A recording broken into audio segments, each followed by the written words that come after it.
சக்தி பூர்ண நட்சத்திரமத்தில் அம்மா அவர்கள் நலமுடன் வளம்பர. ஓம் சக்தியே. ஓம் சக்தி பூர்ண நட்சத்திரமத்தில் அம்மா திருக்குடும்பத்தினரும் நலமுடன் வளம்பர. ஓம் சக்தியே. ஓம் சக்தியை மேல்மருவத்துறால் மிகு ஆதிபராசக்தி சித்தர்களிடம் சுவிட்சர்லாந்துவாழ் செவ்வாடு சக்திகள் அனைவரும் மனக்குறை நீங்கி நலமுடன் வளம்பர. ஓம் சக்தியே.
ओम शक्ति ओम शक्ति ओम शक्ति ओम तेरा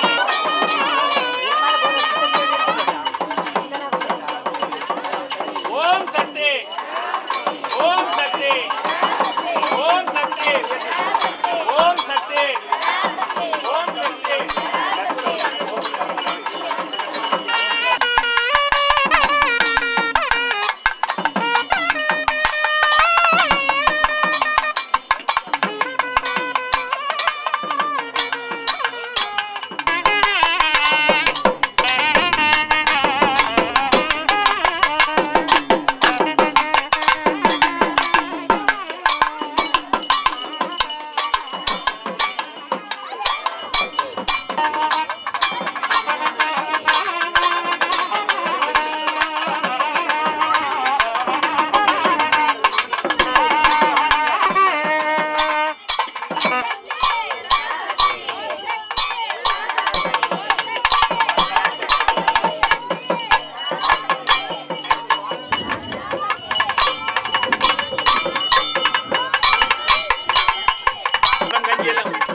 and the ஆதிபராசக்தி தன்னுடைய அவதாரத்தை நிகழ்த்தி இந்த மண்ணில் ஆடிப்பூர பெருவிழாவை எடுத்த 41வது ஆடிப்பூர பெருவிழாவில் நமக்கும் அன்னை இந்த வாய்ப்பை அருளைமைக்காக அம்மாவுக்கு நன்றி சொல்லி,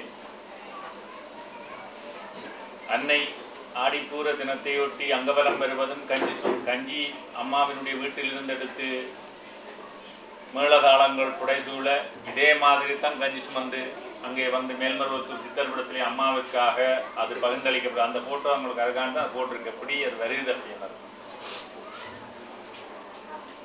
அதே மாதிரி பால் அபிஷேகம் அம்மாவே வருடத்தில் ஒரே ஒரு முறை அந்த சுயம்புக்கு தன் கையால் பால் அபிஷேகம் செய்கிறார். பரம்பொருள் இந்த மண்ணில் படைத்து காத்து அருளி எல்லா நலன்களும் பலன்களும் தந்த அந்த பரம்பொருள் மண்ணிலே இறங்கி வந்த பொழுது மானுடம் தாங்கிய காரணத்தாலோ என்னவோ அவளே அந்த சுயம்பிற்கு அவள் அதுவாய் தோன்றிய அந்த சுயம்பிற்கு தன் கையாலே வருடத்தில் ஒரே ஒரு முறை பாலபிஷேகம் செய்கிறாள். அந்த பாலபிஷேகம் செய்கிற நாளும் இந்த ஆடிப்பூர நாளையொட்டி வருகிறது. இந்த வாய்ப்பை நமக்கு அம்மா தந்தார். ஒவ்வொரு வருடமும் நாம் ஆனா படித்த நாங்கள் ஆனாவே நடியிலும் வந்து எழுதிட்டு இருக்க முடியாது. அடுத்த படிநிலை போகணும். ஆனாயிலிருந்து அக்கன்னா முடிஞ்சா அடுத்தது 2ஆம் வகுப்பு போனா திருப்பி அம்மா அப்பா அணில் ஆடாவது படிக்கணும். அது மாதிரி ஒவ்வொரு ஸ்டெப்பை வந்து நாம தொடர்ந்து படித்துக்கொண்டே போகணும். ஆன்மீகத்தில் நம்முடைய வாழ்க்கையிலையும் பல படிப்பினைகள் இருக்கிறது. மிக முக்கியமா நம்ம இந்த ஆன்மீகத்தை கை கொள்றதுக்கு எங்களுக்கு நாங்கள் ஒரு பெரிய தவம் பெரிய தியாகம் செய்ய வேண்டிய ஒரு காரியமே இல்லை. நம்ம என்ன செய்யறோம், இந்த செவ்வாடை இயக்கத்துக்கு நம்ம எவ்வளவோ கத்தி சொல்லி அவர்களுடைய வாழ்க்கையில் அவர்களுக்கே தெரியாது இவ்வளவு பல நன்மைகள் நடந்திருக்கு. அந்த நன்மைக்கு பின்னால யாரோ ஒருவருடைய கடுமையான உழைப்பு, யாரோ ஒருவர் வழிகாட்டி இருப்பார், யாரோ அவர்களுக்கு நல்ல செய்தியை சொல்லி இருப்பார்கள்.